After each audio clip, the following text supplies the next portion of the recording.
ನಮಸ್ಕಾರ ಎಲ್ಲರಿಗೂ. ನಾನು ವಿಜಯ ಪಾಟೀಲ್. ನಾನು 9ನೇ ತರಗತಿ ಸಮಾಜ ವಿಜ್ಞಾನದ ಮೊದಲನೇ ಭಾಗದ ಪಾಠಗಳನ್ನು ಮಾಡ್ತಾ ಇದ್ದೀನಿ. ಅದು ಕನ್ನಡ ಮಾಧ್ಯಮದಲ್ಲಿ. ಕನ್ನಡ ಮಾಧ್ಯಮ ಸಮಾಜ ವಿಜ್ಞಾನ 9ನೇ ತರಗತಿಯ ಪಾಠಗಳು, ಅದು ಮೊದಲನೇ ಭಾಗ. ನೀವಿನ್ನು ನಮ್ಮ ಐಡಿಯಾಸ್ ಫೋರಮ್ನ ಟೆಲಿಗ್ರಾಮ್ ಚಾನಲ್ಗೆ ಜಾಯ್ನ್ ಆಗದೇ ಇದ್ದರೆ ಡಿಸ್ಕ್ರಿಪ್ಷನಲ್ಲಿ ನೀಡಿರುವಂತಹ ಲಿಂಕ್ಗೆ ಹೋಗಿ ಜಾಯ್ನ್ ಆಗ್ಬೋದು. ಹೀಗೆ ಜಾಯ್ನ್ ಆಗೋದರ ಮುಖಾಂತರ ನೀವು ಪಡ್ಕೊಳ್ಬಹುದಾದಂತಹ ಉಪಯೋಗಗಳು ಯಾವ್ಯಾವಂದರೆ, ಇಲ್ಲಿ ಪ್ರತಿನಿತ್ಯ ಕ್ವಿಜ್ಗಳನ್ನು ನಡೆಸ್ತಾರೆ, ಪ್ರತಿ ವಿಡಿಯೋಗಳ PDF ಅಪ್ಲೋಡ್ ಮಾಡ್ತಾರೆ, ದಿನಪತ್ರಿಕೆಗಳು ಮತ್ತು ಇತ್ತೀಚಿನ ಮಾಹಿತಿಗಳು ಇಲ್ಲಿ ಅಪ್ಲೋಡ್ ಆಗ್ತವೆ. ಹಾಗೆ ನಿಮಗೇನಾದರೂ ಡೌಟ್ಸ್ಗಳಿದ್ದರೆ ಐಡಿಯಾಸ್ ಫೋರಮ್ನ ಅಧ್ಯಾಪಕರೊಂದಿಗೆ ಚರ್ಚೆ ನಡೆಸಿ ನಿಮ್ಮ ಪ್ರಶ್ನೆಗಳಿಗೆ ನೀವು ಉತ್ತರನ ಕಂಡ್ಕೋಬಹುದು. ಇವೆಲ್ಲ ಉಪಯೋಗಗಳನ್ನು ನೀವು ಈ ಐಡಿಯಾಸ್ ಫೋರಮ್ನ ಟೆಲಿಗ್ರಾಮ್ ಚಾನಲ್ನಲ್ಲಿ ಪಡ್ಕೋಬಹುದು. ಇನ್ನು ಈಗಾಗಲೇ ಐಡಿಯಾಸ್ ಫೋರಮ್ ತಂಡ ಲಾಂಚ್ ಮಾಡಿರುವಂತಹ ಕೋರ್ಸ್ಗಳ ವಿವರ ಇಲ್ಲಿದೆ. ಎಲ್ಲ NCERT ವಿಡಿಯೋಗಳು, geography, history, science, polity, economics ಎಲ್ಲ ಪಾಠಗಳನ್ನು ಕನ್ನಡ ಮಾಧ್ಯಮದಲ್ಲಿ ಪಾಠ ಮಾಡಿ ಅಪ್ಲೋಡ್ ಮಾಡ್ತಿದ್ದಾರೆ. ಹಾಗೆ ಎಲ್ಲ DSERT ವಿಡಿಯೋಗಳು, ಸೋಷಿಯಲ್ ಸೈನ್ಸ್ನ ನಾನು ಮಾಡ್ತಿದ್ರೆ ಸೈನ್ಸ್ನ ಸಿಂಧು ಅವರು ಮಾಡ್ತಿದ್ದಾರೆ.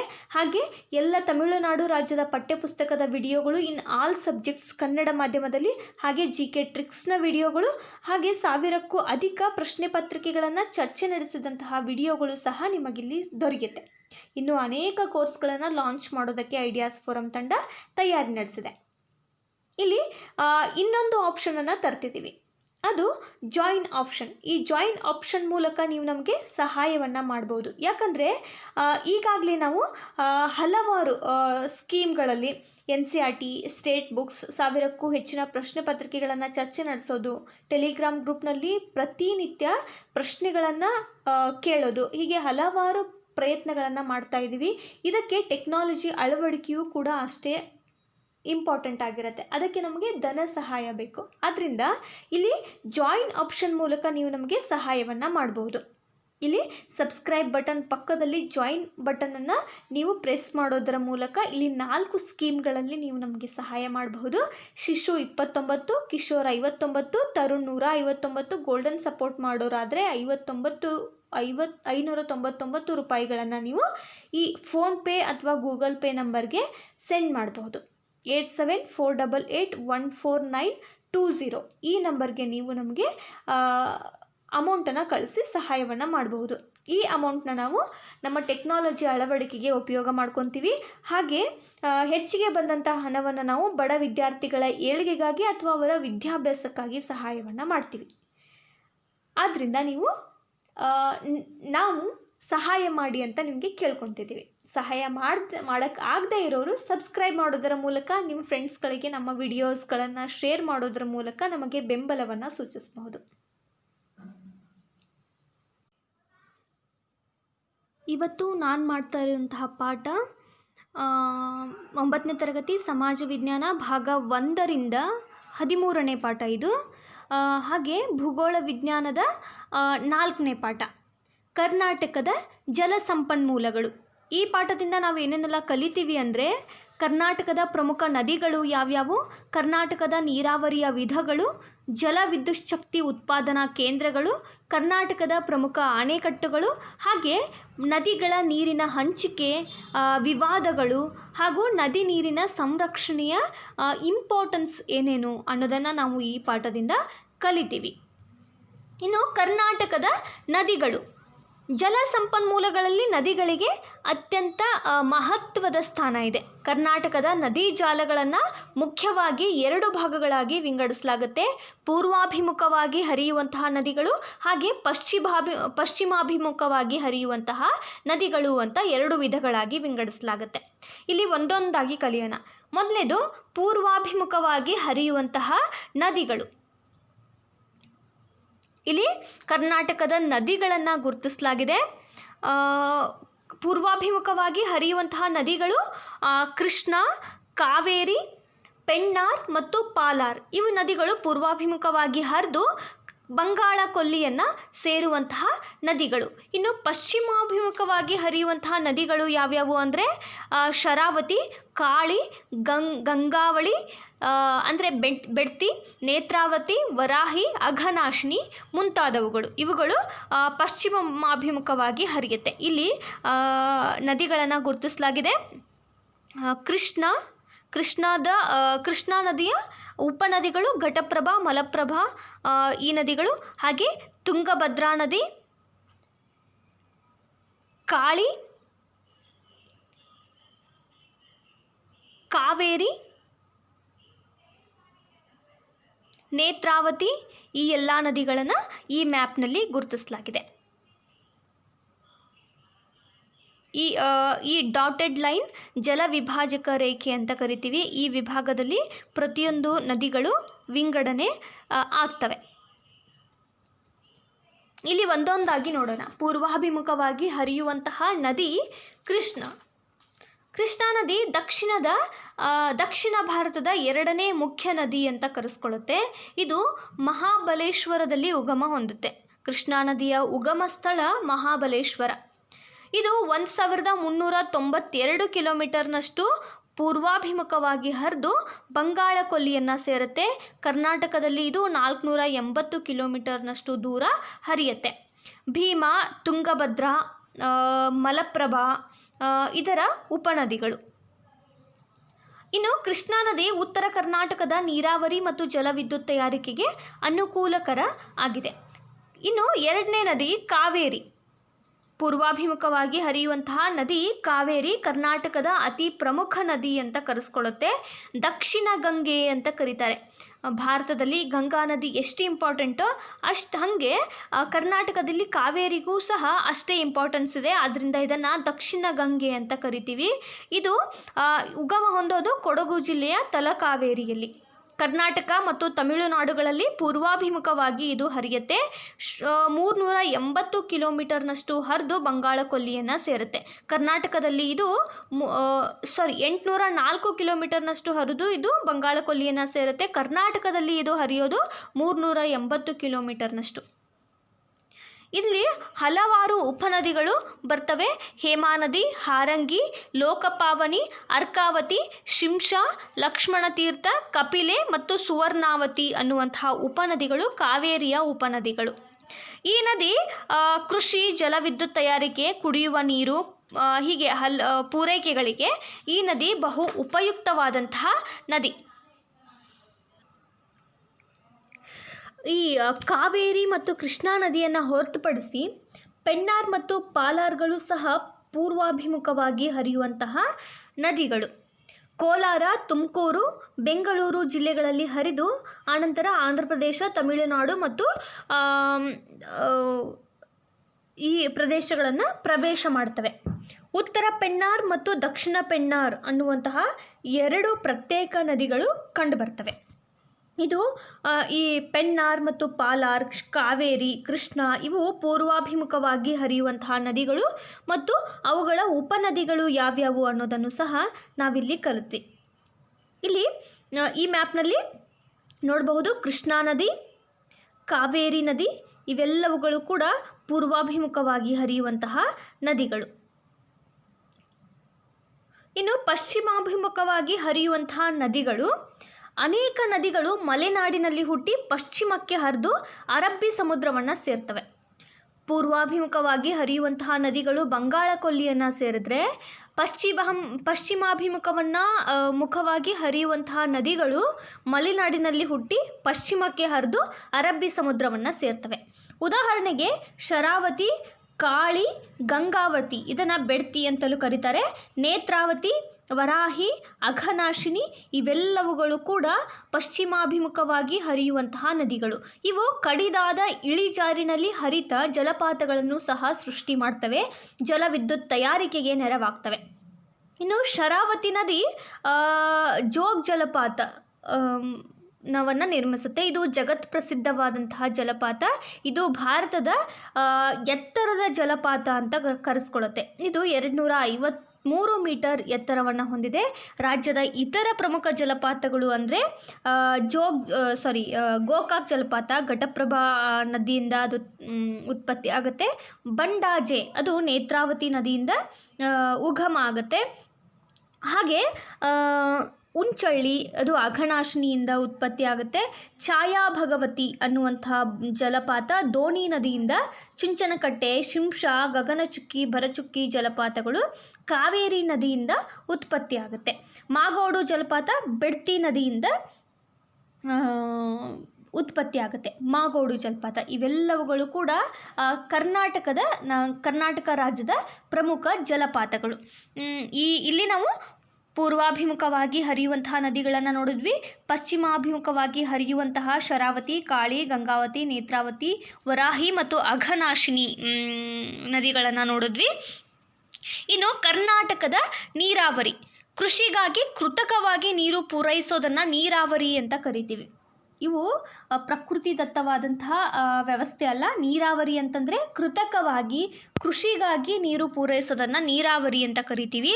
ಅಕಾಲಿಕ ಮತ್ತು ಅಸಮಾನ ಮಳೆಯ ಹಂಚಿಕೆ ಹಾಗೂ ಕೃಷಿ ಪ್ರಗತಿಗಾಗಿ ನೀರಾವರಿ ಇಂಪಾರ್ಟೆಂಟ್ ಆಗುತ್ತೆ. ಕರ್ನಾಟಕದಲ್ಲಿ ಪುರಾತನ ಕಾಲದಿಂದಲೂ ವಿವಿಧ ನೀರಾವರಿ ಮೂಲಗಳಿಂದ ವ್ಯವಸಾಯ ಮಾಡೋದು ರೂಢಿಯಲ್ಲಿದೆ. ಮೊದಲೇದು ಕೆರೆ ಬಾವಿಗಳನ್ನು ಕಟ್ತಾಯಿದ್ರು, ಕಾಲುವೆಗಳನ್ನು ಕಟ್ತಾಯಿದ್ರು. ಇನ್ನೂ ಕೂಡ ಹಲವಾರು ಕೆರೆಗಳನ್ನು ನಾವು ಗಮನಿಸಬಹುದು. ಹಿಂದೆ ಹಳ್ಳಿಗಳಲ್ಲಿ ಬಾವಿಗಳನ್ನು ನಿರ್ಮಾಣ ಮಾಡಿ ಅವುಗಳ ನೀರನ್ನು ನೀರಾವರಿಗೆ ಬಳಸಲಾಗ್ತಾ ಇತ್ತು. ನಂತರ ಕಾಲುವೆಗಳನ್ನು ನಿರ್ಮಿಸೋದನ್ನು ಅವರು ಕಲಿತರು. ಹಾಗೆ ನದಿಗಳ ನೀರನ್ನು ವ್ಯವಸಾಯಕ್ಕೆ ಬಳಸೋದನ್ನು ಈ ರೀತಿ ಅವರು ಕಲಿತಾರೆ ಕಾಲುವೆಗಳ ಮುಖಾಂತರ. ದೊಡ್ಡ ದೊಡ್ಡ ಕೆರೆಗಳು ಸಹ ಈಗಲೂ ನಾವು ಕಾಣಬಹುದು. ಉದಾಹರಣೆಗೆ ದಾವಣಗೆರೆ ಜಿಲ್ಲೆಯ ಶಾಂತಿಸಾಗರ ಕೆರೆ, ಹಾಗೆ 11ನೇ ಶತಮಾನದಲ್ಲಿ ತೋಡಿದಂತಹ ಕಲಬುರಗಿ ಜಿಲ್ಲೆಯ ಬಾವಿಗಳು, ಕೆರೆಗಳು, ವಿಜಯನಗರ ಅರಸರ ಕಾಲದ ತುಂಗಭದ್ರಾ ಕಾಲುವೆಗಳು, ಮೈಸೂರು ಅರಸರು ನಿರ್ಮಿಸಿದಂತಹ ವಾಣಿ ವಿಲಾಸ ಸಾಗರ, ಕೃಷ್ಣರಾಜಸಾಗರ ಅಣೆಕಟ್ಟು ಇವೆಲ್ಲವುಗಳು ಕರ್ನಾಟಕದ ನೀರಾವರಿಯ ಬೆಳವಣಿಗೆಯ ಮಾರ್ಗಗಳನ್ನು ಸೂಚಿಸುತ್ತವೆ. ಕರ್ನಾಟಕದಲ್ಲಿ ಹಿಂದಿನ ಕಾಲದಿಂದಲೂ ಸಹ ಈ ಕೃಷಿಗಾಗಿ ನೀರಾವರಿ ವ್ಯವಸ್ಥೆಯನ್ನು ಮಾಡಲಾಗ್ತಾ ಇತ್ತು. ಇಂದು ರಾಜ್ಯದಲ್ಲಿ ನದಿಗಳ ನೀರು ಮತ್ತು ಅಂತರ್ಜಲ ಸಂಪತ್ತು ಎರಡನ್ನೂ ಸಹ ನೀರಾವರಿಗೆ ಉಪಯೋಗಿಸ್ಕೊಳ್ಳಲಾಗುತ್ತೆ. ಬೋರ್ವೆಲ್ಗಳನ್ನು ಕೊರೆಸೋದ್ರ ಮೂಲಕ ಅಂತರ್ಜಲದ ನೀರಿನ ಸಂಪತ್ತನ್ನು ಕೂಡ ಕೃಷಿಗಾಗಿ ಉಪಯೋಗ ಮಾಡ್ಕೊತಿದ್ದಾರೆ. ರಾಜ್ಯದಲ್ಲಿ ಸಾಗುವಳಿ ಭೂಮಿಯ 26.2% ಭಾಗ ನೀರಾವರಿ ಸೌಲಭ್ಯವನ್ನು ಹೊಂದಿದೆ. ಇಂತಹ ನೀರಾವರಿ ಸೌಲಭ್ಯವನ್ನು ಹೊಂದಿದಂತಹ ಕೃಷಿ ಭೂಮಿ 26.2%. ಭಾರತದ ನೀರಾವರಿ ಕ್ಷೇತ್ರದಲ್ಲಿ ಕರ್ನಾಟಕ 9ನೇ ಸ್ಥಾನದಲ್ಲಿದೆ. ಆದ್ದರಿಂದ ಸಮೃದ್ಧವಾದಂಥ ನೀರಾವರಿ ವ್ಯವಸ್ಥೆಯನ್ನು ನಮ್ಮ ಕರ್ನಾಟಕ ಹೊಂದಿದೆ ಅನ್ನೋದನ್ನು ನಾವು ಇದರಿಂದ ತಿಳ್ಕೋಬಹುದು. ರಾಯಚೂರು ರಾಜ್ಯದಲ್ಲೇ ಅತಿ ಹೆಚ್ಚು ಕಾಲುವೆ ನೀರಾವರಿಯನ್ನು ಹೊಂದಿದಂತಹ ಜಿಲ್ಲೆ. ಇನ್ನು ಶಿವಮೊಗ್ಗ ಜಿಲ್ಲೆಯಲ್ಲಿ ಅತಿ ಹೆಚ್ಚು ಕೆರೆ ನೀರಾವರಿಯನ್ನು ನೋಡಬಹುದು. ಹಾಗೆ ಬೆಳಗಾವಿ ಜಿಲ್ಲೆ ರಾಜ್ಯದಲ್ಲಿ ಹೆಚ್ಚು ಬಾವಿ ನೀರಾವರಿ ಸೌಲಭ್ಯವನ್ನು ಹೊಂದಿದಂತಹ ಒಂದು ಸ್ಥಳ. ಕೊಡಗು ಜಿಲ್ಲಾವಾರು ನೀರಾವರಿಯಲ್ಲಿ ಕೊನೆಯ ಸ್ಥಾನದಲ್ಲಿದೆ. ಇತ್ತೀಚೆಗೆ ಕೊಳವೆ ಬಾವಿಗಳ ಪ್ರಮಾಣ ಹೆಚ್ಚಾಗಿದೆ. ಜಿಲ್ಲಾವಾರು ನೀರಾವರಿ ಪ್ರದೇಶವನ್ನು ತೆಗೆದುಕೊಂಡ್ರೆ ಬೆಳಗಾವಿ ಜಿಲ್ಲೆ ಮೊದಲ ಸ್ಥಾನದಲ್ಲಿ ನಿಲ್ಲುತ್ತೆ, ಕೊಡಗು ಜಿಲ್ಲೆ ಕೊನೆಯ ಸ್ಥಾನದಲ್ಲಿ ನಿಲ್ಲುತ್ತೆ. ಇದು ನೀರಾವರಿ ವ್ಯವಸ್ಥೆ. ರಾಜ್ಯದ ಪ್ರಮುಖ ಕಾಲುವೆ ನೀರಾವರಿ ಯೋಜನೆಗಳು ಯಾವ್ಯಾವು ಅಂದರೆ ಕೃಷ್ಣರಾಜಸಾಗರ ಅಣೆಕಟ್ಟು, ತುಂಗಭದ್ರಾ, ಹೇಮಾವತಿ, ಕಬಿನಿ, ಹಾರಂಗಿ, ವಾಣಿವಿಲಾಸ ಸಾಗರ, ಆಲಮಟ್ಟಿ, ನಾರಾಯಣಪುರ, ಮಲಪ್ರಭಾ, ಕಾರಂಜ ಇವೆಲ್ಲ ಯೋಜನೆಗಳು ನಮ್ಮ ರಾಜ್ಯದ ಪ್ರಮುಖ ನೀರಾವರಿ ಯೋಜನೆಗಳು. ಇದು ಕರ್ನಾಟಕದ ನೀರಾವರಿ ಅಂದರೆ ಏನು? ಕೃಷಿಗಾಗಿ ಕೃತಕವಾಗಿ ನೀರನ್ನು ಸರಬರಾಜು ಮಾಡೋದನ್ನು ನೀರಾವರಿ ಅಂತ ಕರಿತೀವಿ. ನೀರಾವರಿಗೆ ಹಿಂದಿನ ಕಾಲದಿಂದಲೂ ಸಹ ಪ್ರೋತ್ಸಾಹ ಇತ್ತು.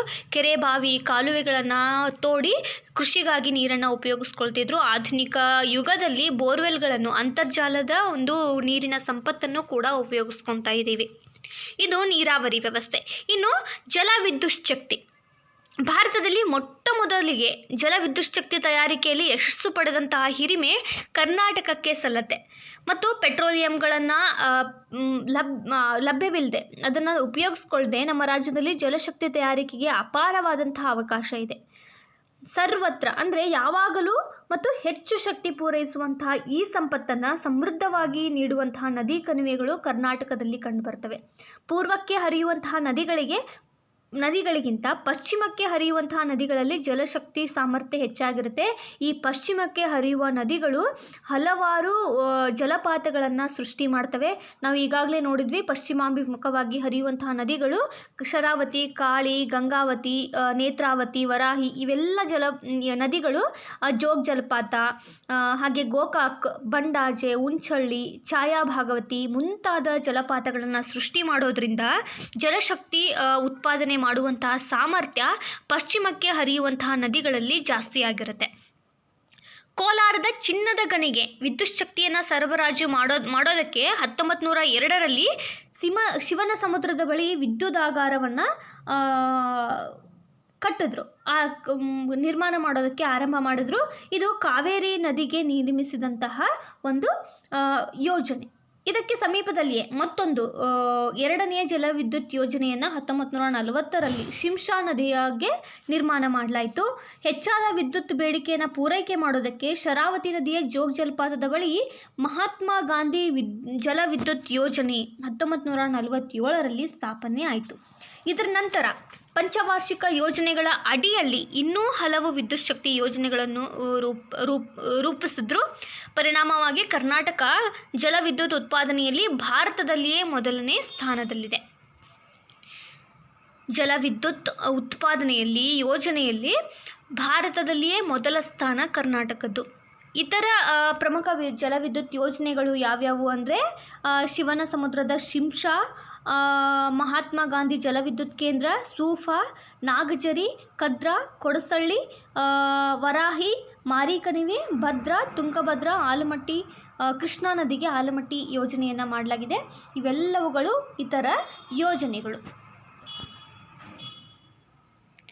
ಇನ್ನು ಜಲ ವಿವಾದಗಳು ಸಹ ಕರ್ನಾಟಕವನ್ನು ಅಂಟಿಕೊಂಡಿವೆ. ಭಾರತದಲ್ಲಿ ಅನೇಕ ನದಿಗಳು ವಿವಿಧ ರಾಜ್ಯಗಳ ಮೂಲಕ ಹರಿದು ಹೋಗುತ್ತೆ. ಅವುಗಳ ನೀರಿನ ಬಳಕೆಯಲ್ಲಿ ವಿವಾದಗಳು ಸಹ ತಲೆದೂರುತ್ತೆ. ಅವುಗಳಲ್ಲಿ ಕರ್ನಾಟಕ ರಾಜ್ಯದ ಕಾವೇರಿ ಮತ್ತು ಕೃಷ್ಣಾ ನದಿಗಳು ಸಹ ಸೇರಿಕೊಂಡಿವೆ. ಕಾವೇರಿ ನದಿಯ ಜಲಾನಯನ ಪ್ರದೇಶ ಕರ್ನಾಟಕ, ತಮಿಳುನಾಡು, ಕೇರಳ ಮತ್ತು ಪುದುಚೇರಿ ರಾಜ್ಯಗಳಲ್ಲಿ ಹರಡಿಕೊಂಡಿದೆ. ಇದಕ್ಕೆ ಸಂಬಂಧಿಸಿದಂತೆ ಕರ್ನಾಟಕ ಮತ್ತು ತಮಿಳುನಾಡುಗಳ ನಡುವೆ ನೀರಿನ ಹಂಚಿಕೆಗೆ ಸಂಬಂಧಿಸಿದ ವಿವಾದ 100 ವರ್ಷಗಳಷ್ಟು ಕಾಲ ಹಳೆಯದು. ಈಗಲೂ ಸಹ ಇದೊಂದು ಜ್ವಲಂತ ಸಮಸ್ಯೆಯಾಗಿ ಮುಂದುವರಿತಾ ಇದೆ. ಕೃಷ್ಣಾ ನದಿಯೂ ಕೂಡ ಅಂತರ್ರಾಜ್ಯಗಳಲ್ಲಿ ಹರಿಯುತ್ತೆ. ಮಹಾರಾಷ್ಟ್ರ, ಕರ್ನಾಟಕ, ಆಂಧ್ರ ಪ್ರದೇಶಗಳಲ್ಲಿ ಹರಿದು ಇದು ಬಂಗಾಳ ಕೊಲ್ಲಿಯನ್ನು ಸೇರುತ್ತೆ. ಇದು ಕೂಡ ಕರ್ನಾಟಕದ ಮತ್ತೊಂದು ನದಿ ಜಲ ವಿವಾದಕ್ಕೆ ಎಡೆ ಮಾಡಿಕೊಟ್ಟಂತಹ ನದಿ. ಹೀಗೆ ಕಾವೇರಿ ಮತ್ತು ಕೃಷ್ಣಾ ನದಿಗಳಂತೆ ಹಲವಾರು ನದಿಗಳು ಸಹ ಜಲ ವಿವಾದಕ್ಕೆ ಈಡಾಗಿವೆ. ಪ್ರಮುಖವಾಗಿ ಕಾವೇರಿ ಮತ್ತು ಕೃಷ್ಣಾ ನದಿಗಳು ಇವು ಜ್ವಲಂತ ಯಾವತ್ತೂ ಕೂಡ ಬಗೆಹರಿಯದಂತಹ ಸಮಸ್ಯೆಗಳಾಗಿ ತಲೆದೂರ್ತಾ ಇವೆ. ಇದು ಕರ್ನಾಟಕದ ಜಲ ವಿವಾದಗಳು. ಇನ್ನು ನದಿ ಜಲ ಸಾಮರಸ್ಯವನ್ನು ನೋಡಿದ್ರೆ ಭಾರತದಲ್ಲಿ ನದಿಗಳು ಹಲವಾರು ರಾಜ್ಯಗಳಲ್ಲಿ ಹರಿತವೆ. ಉದಾಹರಣೆಗೆ ಕಾವೇರಿ ನದಿ ಕರ್ನಾಟಕ, ತಮಿಳುನಾಡು, ಕೇರಳ, ಪಾಂಡಿಚೇರಿಗಳಲ್ಲಿ ಹರಿತದೆ. ಕೃಷ್ಣಾ ನದಿ ಮಹಾರಾಷ್ಟ್ರ, ಕರ್ನಾಟಕ, ಆಂಧ್ರ ಪ್ರದೇಶದಲ್ಲಿ ಹರಿಯುತ್ತೆ ಅಂತ ನಾವಿಲ್ಲಿ ಕಲಿತ್ವಿ. ಈ ರಾಜ್ಯಗಳು ಜಲ ವಿವಾದಗಳು ಇದ್ದಾಗಲೂ ಸಹ ನದಿಯ ನೀರನ್ನು ಕೃಷಿ ಕ್ಷೇತ್ರಕ್ಕೆ, ಕೈಗಾರಿಕಾ ಕ್ಷೇತ್ರಕ್ಕೆ ಮತ್ತು ಕುಡಿಯುವ ನೀರಿನ ಉದ್ದೇಶಕ್ಕಾಗಿ ಬಳಸ್ಕೊಳ್ತಾ ಇದ್ದಾರೆ. ಈ ನದಿಗಳು ವಿವಾದ ಇದ್ದರೂ ಸಹ ಹಲವಾರು ರಾಜ್ಯಗಳಿಗೆ ನೀರನ್ನು ಪೂರೈಸ್ತಾ ಇವೆ. ಇದು ನದಿ ಜಲ ಸಾಮರಸ್ಯ. ಈ ಪಾಠದಿಂದ ನಾವು ಕರ್ನಾಟಕದ ಜಲ ಸಂಪನ್ಮೂಲವನ್ನು ಕಲಿತ್ವಿ. ಪೂರ್ವಾಭಿಮುಖವಾಗಿ ಹರಿಯುವಂತಹ ನದಿಗಳು, ಅವುಗಳ ಉಪನದಿಗಳನ್ನು ಕಲಿತ್ವಿ. ಹಾಗೆ ಕರ್ನಾಟಕದ ನೀರಾವರಿ ವ್ಯವಸ್ಥೆಯನ್ನು ನೋಡಿದ್ವಿ. ಜಲ ವಿದ್ಯುತ್ ಶಕ್ತಿಗೆ ನದಿಗಳು ಕೊಟ್ಟಂತಹ ಕೊಡುಗೆಗಳನ್ನು ನೋಡಿದ್ವಿ. ಹಲವಾರು ಯೋಜನೆಗಳನ್ನು ಕಲಿತ್ವಿ. ಹಾಗೆ ನದಿ ಜಲ ವಿವಾದಗಳನ್ನು ಸಹ ನೋಡಿದ್ವಿ. ಈ ಪಾಠ ನಿಮಗೆ ಅರ್ಥ ಆಗಿದ್ರೆ ಈ 2 ಪ್ರಶ್ನೆಗಳಿಗೆ ನೀವು ಉತ್ತರಿಸಬೇಕಾಗುತ್ತೆ. ಕೆಳಗಿನವುಗಳಲ್ಲಿ ಪೂರ್ವಾಭಿಮುಖವಾಗಿ ಹರಿಯುವಂತಹ ನದಿ ಯಾವುದು? ಕಾಳಿ, ಗಂಗಾವತಿ, ನೇತ್ರಾವತಿ, ಕಾವೇರಿ. ಈ 4 ಆಪ್ಷನ್ಗಳಲ್ಲಿ ಒಂದು ಆಪ್ಷನ್ ಸರಿಯಾಗಿರುತ್ತೆ. ಉತ್ತರ ನೀಡಿ. ಇನ್ನು 2ನೇ ಪ್ರಶ್ನೆ, ಪ್ರಸಿದ್ಧ ಜೋಗ ಜಲಪಾತ ಯಾವ ನದಿಯಿಂದ ಸೃಷ್ಟಿಯಾಗಿದೆ? ಇದಕ್ಕೆ ಆಪ್ಷನ್ಗಳಿಲ್ಲ, ಡೈರೆಕ್ಟಾಗಿ ಉತ್ತರ ನೀಡಬೇಕು. ಈ 2 ಪ್ರಶ್ನೆಗಳಿಗೆ ಕಮೆಂಟ್ ಬಾಕ್ಸ್ನಲ್ಲಿ ಉತ್ತರ ನೀಡಿ. ನಿಮ್ಮ ಅನಿಸಿಕೆ, ಅಭಿಪ್ರಾಯಗಳನ್ನು ಸಹ ಕಮೆಂಟ್ ಬಾಕ್ಸ್ನಲ್ಲಿ ನಮಗೆ ತಿಳಿಸಬಹುದು. ಈ ವಿಡಿಯೋ ನಿಮಗೆ ಇಷ್ಟ ಆಗಿದ್ದರೆ ಲೈಕ್ ಮಾಡಿ, ಶೇರ್ ಮಾಡಿ ಮತ್ತು ಸಬ್ಸ್ಕ್ರೈಬ್ ಮಾಡೋದನ್ನು ಮರಿಬೇಡಿ. ಮುಂದೆ ಮತ್ತೊಂದು ಪಾಠದೊಂದಿಗೆ ನಾನು ನಿಮ್ಮ ಜೊತೆ ಬರ್ತೀನಿ. Thank you.